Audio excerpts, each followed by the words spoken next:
Hi, I'm Jack Howell. I play in the Pittsburgh Symphony and I teach clarinet at Duquesne University and Carnegie Mellon University. 'Tis the season for college entrance auditions. The applications are coming in. The auditions, at least here in the US, are scheduled mostly in January and February. If you're one of those auditioning, this video is for you. So, you have your list of schools, you have your audition requirements, and you have either a live or a recorded audition scheduled for each school, and you've got a month or two to prepare. Not surprisingly, I have advice and encouragement.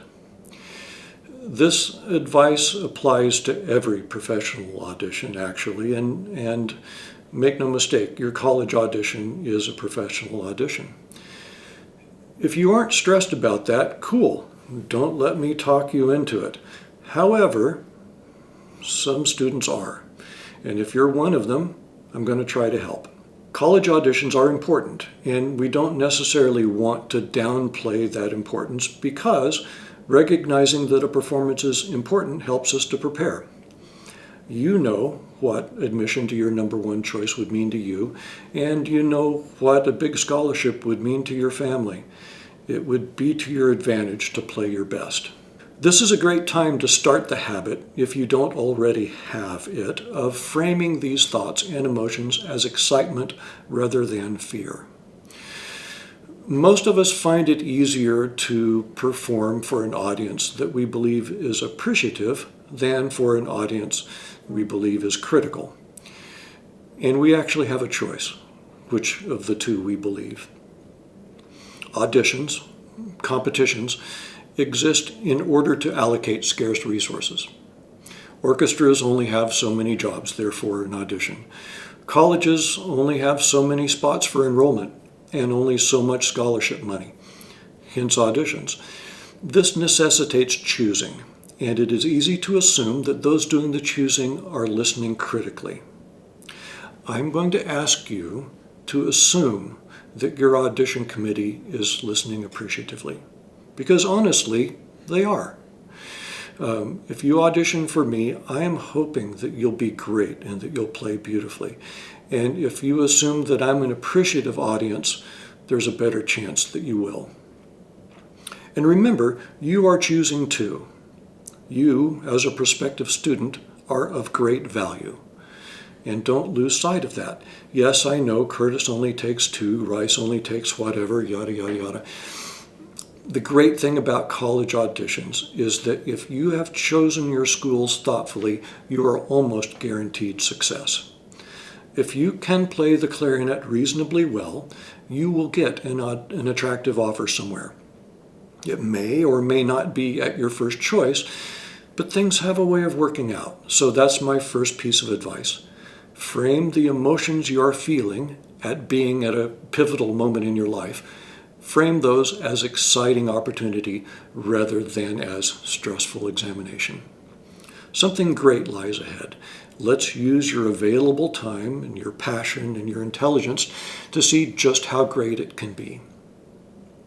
Now, actually preparing for the audition.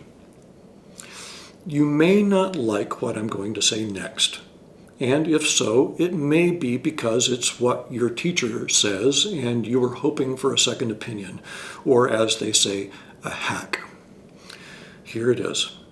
Do not neglect your fundamental technique. Practice your fundamental technique more beautifully than ever.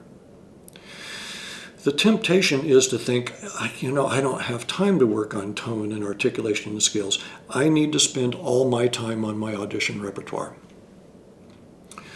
Realize you don't play the clarinet. You play your fundamental technique on the clarinet. The clarinet is just a thing.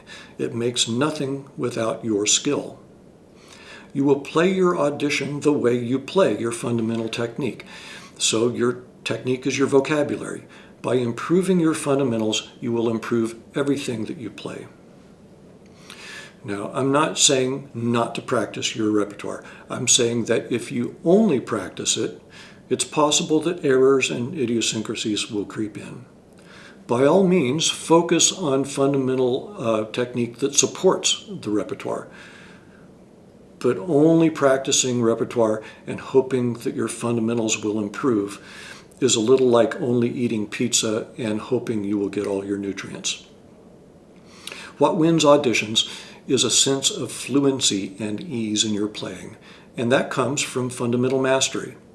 Don't worry, we're not expecting fundamental mastery necessarily right now, but you will play a better audition if you maintain your focus on fundamentals. Second piece of advice. Practice for beauty, accuracy, and fluency first, and speed second. Of course, the best performers have beauty, accuracy, and speed, but I can't tell you how many college auditions I've heard where the player clearly practiced at a tempo that was way too fast and ingrained sloppy playing and rhythmic mistakes. Here is the principle that will stand you in good stead for every audition. It's the first rule of the magician. Never show an audience a trick you can't do. If you play a piece beautifully and flawlessly and musically, you preserve the illusion of unlimited speed. The audience is allowed to assume that you could have played it much faster. But as soon as you play it too fast and screw it up, not only have you revealed how fast you can't play it, you've made it that much more difficult for yourself to achieve clean speed in the future. Third piece of advice, practice auditioning. Playing for other people for stakes is different from playing in a practice room. If you're an accomplished junior competitor, you don't need me to tell you that. But no matter how good you are, you can benefit from this drill, which I call the one-shot drill. In music performance, nobody cares how well you can play it the second time. The audience is gone. The first time is for the money.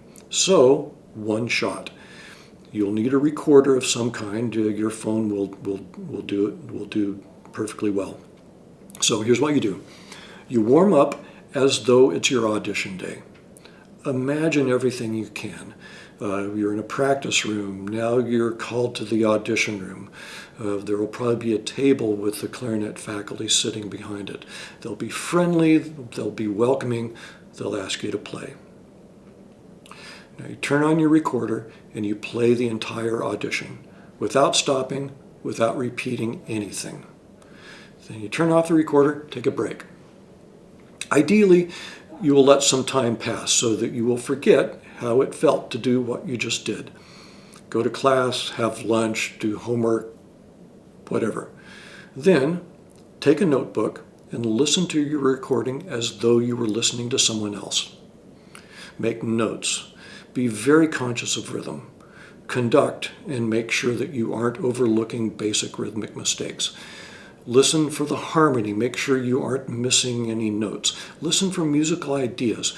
Are you saying what you thought you were saying musically?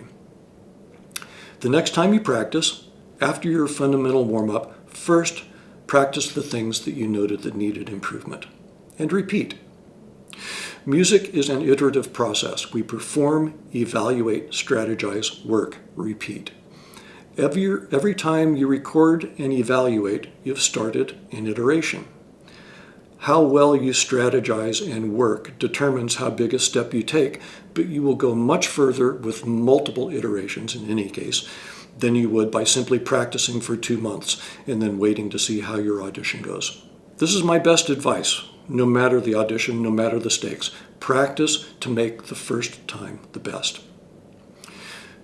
Now, with all the different audition lists and requirement for different schools, I can't possibly give specific advice for each audition, but I do have a couple of additional thoughts. Many schools, Duquesne and CMU included, have provisions for trial lessons. There may be stipulations.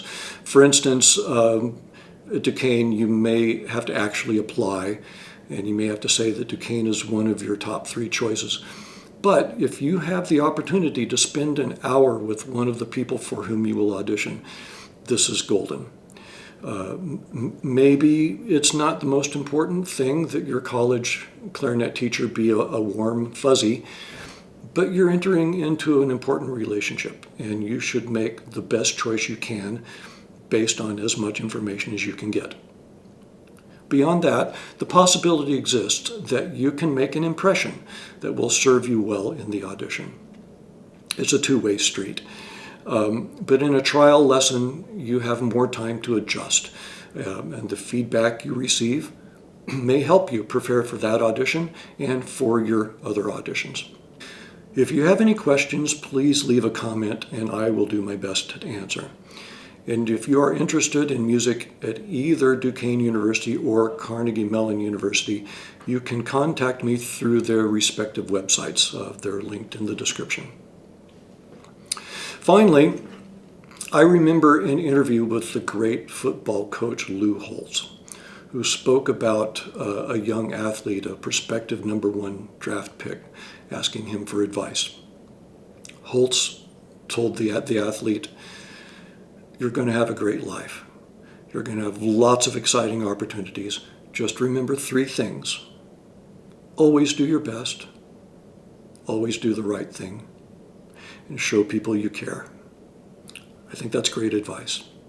Thanks for watching.